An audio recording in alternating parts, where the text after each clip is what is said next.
essayer de les changer. On t'avait dit que le mariage, c'est une campagne d'évangélisation.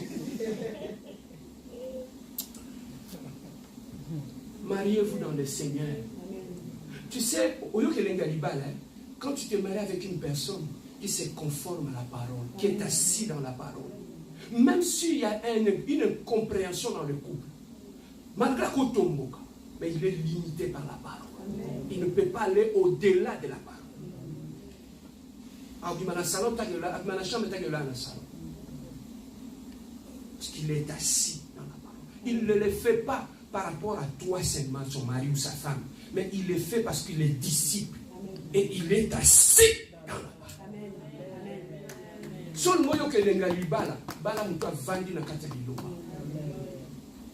Même quand tu fais le mal, il ne va pas aller le dire dehors. Il va ouvrir la Bible. Papa, tu vois, c'est ici, la Bible dit ça. La Bible interdit qu'on ne fasse pas ça.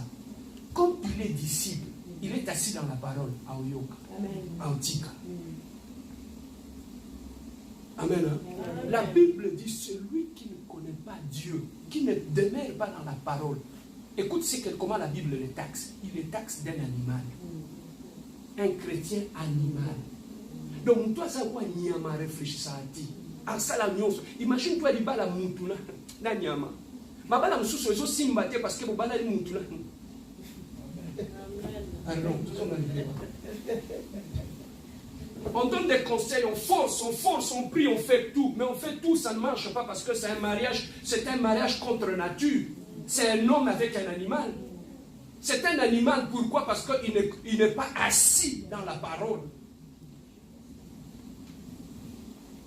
Amen, hein? Amen. La personne n'est pas assise dans la parole. C'est ça qui fait que tout ce qui vient n'écoute pas.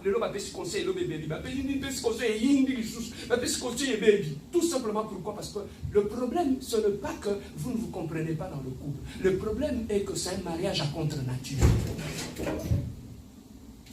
Amen, hein? Amen. C'est un mariage à contre-nature. C'est ça qui fait que beaucoup de mariages aujourd'hui ne marchent pas. Beaucoup. J'ai ri encore l'autre fois, j'écoutais la musique, j'écoutais une chanson de frère Patrice qui dit: as-tu déjà entendu une annonce où on invite les gens à aller assister à la fête des mariages dès que se sont mariés? Non. Au seul cas, si tu as une fête qui va se marier, amen. Ce sont seulement les coqs, le poule, et dans le règne animal où les gens forment des couples sans payer la dot. Ça, allez voir les parents. Ça, c'est seulement chez les animaux. Mais chez les hommes, on paye la dot, on honore la femme. On l'amène chez soi à la maison. Est-ce que je peux avancer? Amen. Oui, bien aimé, aujourd'hui, Dieu veut que nous soyons des disciples. Or, la première des conditions, Dieu veut que nous puissions être assis dans la parole. La parole de Dieu commence à dicter notre vie. Dans tout ce que tu fais, bien aimé, c'est un exercice qui va beaucoup t'aider. Fais cet exercice-là. Moi, ça m'avait beaucoup aidé. À chaque fois que je voulais faire quelque chose, je me référais toujours, qu'est-ce que la parole de Dieu dit?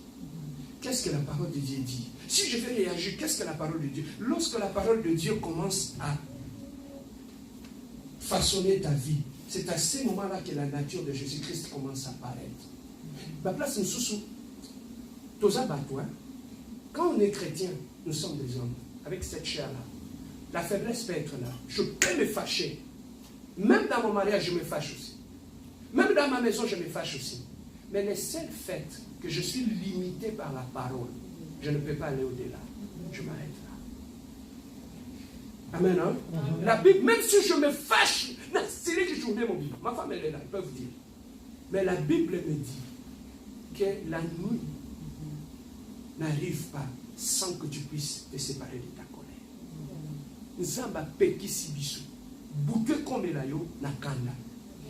Je peux avoir raison de me fâcher. Je peux avoir raison de me fâcher ou quelque chose qui ne me plaît pas. Mais lorsque la nuit tombe et que je ne continue à dormir avec la colère ou avec les décisions que j'avais prises sous l'effet de la colère, automatiquement la raison que j'avais vis-à-vis des hommes liboso na nzambe ekomi faute. Parce que na komi siko sumuka liboso na nzambe. Parce que il m'a dit que butu écoute la na kanda te. Mais ce qui n'a pas dit ko lala na kanda. Na zaki na raison hein. Mais quand on a lali na kanda la lamuki na mo na 8 ans. Et Dieu me lâche.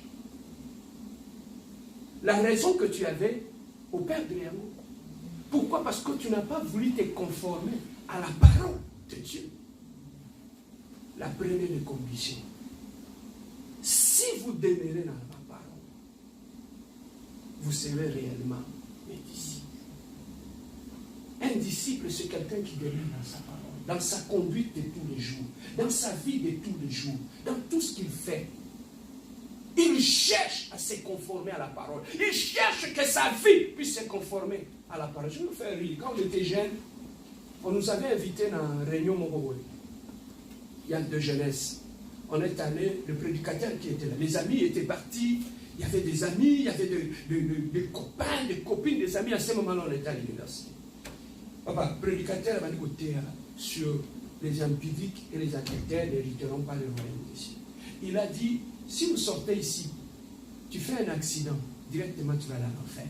Pourquoi? Parce que tu vis en état d'impudicité. Maintenant, à la fin de la prédication, il a demandé aux jeunes qui étaient là, levez-vous. On s'est levé. Il a dit, vous allez prendre une décision maintenant. La décision que tu vas prendre, choisis entre Jésus-Christ et ton copain. Entre Jésus-Christ et ta copine. Papa, Baba les Koufa. Mais maintenant, tu es là, ta copine est là. Maintenant, c'est à toi de faire un choix. Vas-tu rester là? Il a dit, si tu fais un choix, viens dehors. Il dit, Jésus-Christ a dit dans sa parole, si tu as honte de moi devant les hommes, j'aurai aussi honte de toi.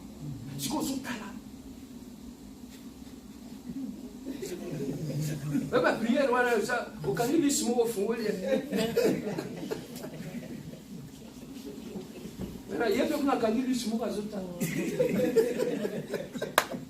Est-ce que tu vas faire un choix entre lui et Jésus-Christ? Frère, certaines décisions dans la vie, ça fait mal de les prendre. Mais ce sont des décisions qui sont salutaires. Les amis se sont levés. Et ils sont allés devant. Et ils ont donné leur vie à Dieu. Ils ont pris cette décision. Est-ce que Matthieu a bouilli? Dans l'église, il y a M. Zadissous. Dans l'église, quand les oiseaux vivent dans la maman, les Congo, ils sont à l'aise. Les gens vivent dans le péché, ils sont à l'aise. Quelqu'un qui a fait 1 mois, il n'adresse pas la parole à son mari. Ils sont à l'aise dans l'église. Mais là où la parole de Dieu est prêchée, tu ne seras jamais à l'aise. Tu ne seras jamais. Papa, on a compassion. Quand tu vis dans le péché, à chaque fois que tu viendras ici, tu seras mal à l'aise. Pourquoi? Parce que ici, on prêche la parole de Dieu. Vous savez, il y a beaucoup de choses. Pourquoi les gens ne se convertissent pas? Il y a beaucoup de prédications ésotériques dans l'église. Mais dans les temps, posons-nous la question, pourquoi dans les temps, les gens avaient plus peur du péché? Pourquoi plus aujourd'hui? Pourquoi les gens se sont habitués avec le péché? Tout simplement parce que ce qui se prêche aujourd'hui n'a rien à voir avec l'évangile du salut. On prêche la philosophie, on prêche la psychologie, et à la fin, on ajoute le nom de Jésus. Et comme Matthieu. Et en comme conséquence, il y a moins de vraies conversions dans l'église. Les gens se détruisent dans l'église. C'est comme si, bien aimé, plus on est dans l'église, plus on continue à devenir mauvais. Mais aujourd'hui, Dieu te demande, je suis en train de me chuter, Dieu te demande une chose. Que ceux qui demeurent dans ma parole, ce sont celles-là qui vont être mes disciples. Es-tu disciple de Jésus-Christ? Regarde comment tu prends tes décisions. Est-ce que tu te réfères à la parole de Dieu pour prendre tes décisions? Quand il sourit, les chrétiens, quand il se fâche, il devient païen. Il prend des décisions sans consulter Dieu. Et c'est ça qui attriste Dieu. Soyons chrétiens, que ce soit lorsque nous sommes dans la joie. Soyons chrétiens, même lorsque nous sommes fâchés, soyons chrétiens. Sachons que nous avons des limites, des choses que nous pouvons faire, des choses que nous ne pouvons pas faire dans le Seigneur. Es-tu disciple?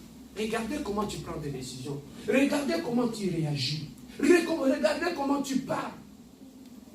Même en entendant la téléphone, la Bible dit, celui qui colporte, c'est celui qui divise. Quand tu lis ça dans la parole, on entend la téléphone, on tombe aussi. Parole de Dieu m'a dit qu'on façonnait vie. La parole de Dieu commence à changer ta vie. J'aimerais que nous soyons une église des disciples. Une église des gens qui sont assis dans la parole.